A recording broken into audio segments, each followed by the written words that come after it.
Camela!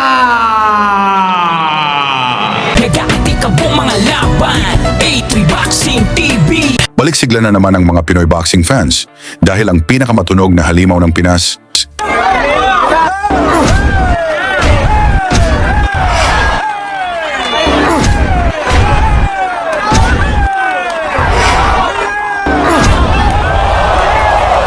ang walang inuurungan na si John Riel Cuadro Alas Casimero ay magbabalik aksyon.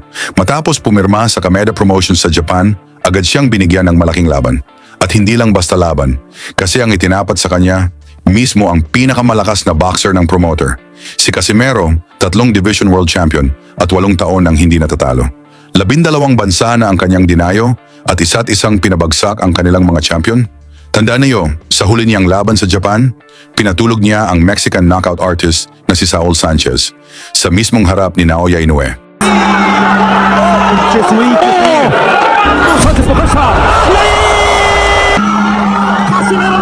Mula noon, umiwas na ang kampo ng monster. Ayaw na nilang makatapat ang totoong halimaw ng Pilipinas.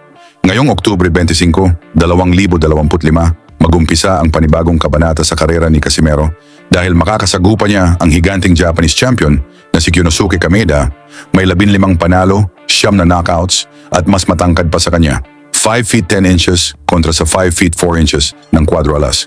Si Kameda hindi rin basta-basta dahil pinahirapan nito ang number 1 contender na si David Picasso na sunod na makalaban ni Inoue at lumaban din kay Luis Neri, ang unang boksingero na nagpabagsak kay Inoue.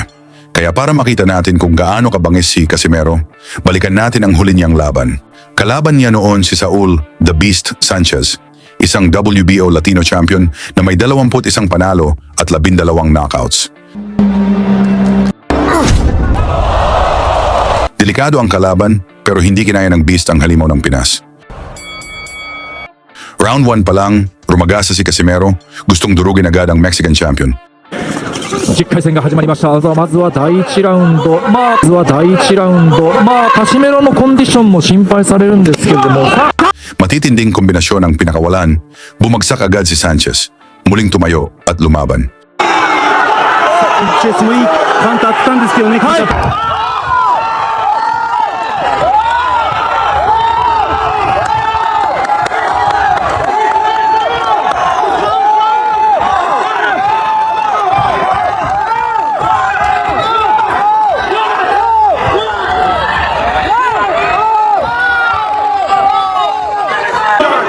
サンチェスの方はランキング、世界ランキング入りはしているんですけれども、こちらはバンタム級でのランキング入りということで、階級で言いますと岩瀬さん重いんですよね。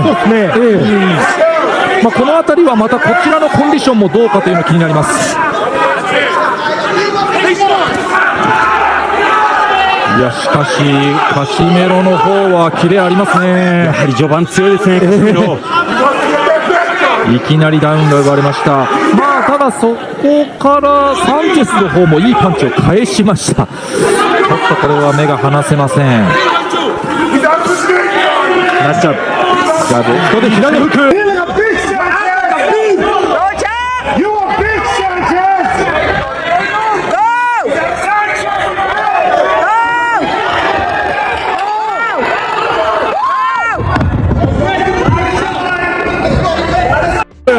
これサンチェスこれ得意なんですよ。もうためを作らずに左フックうまく打ち込めるんですよね。今度はボディに打ち込んでいくカシメロ。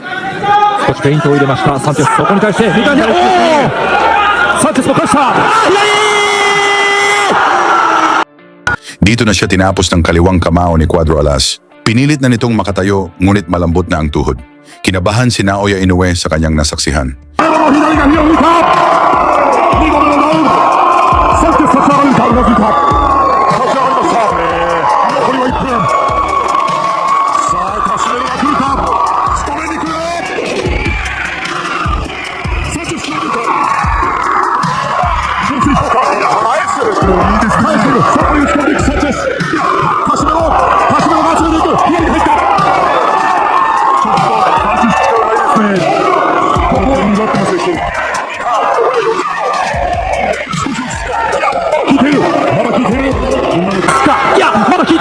まだ効いている。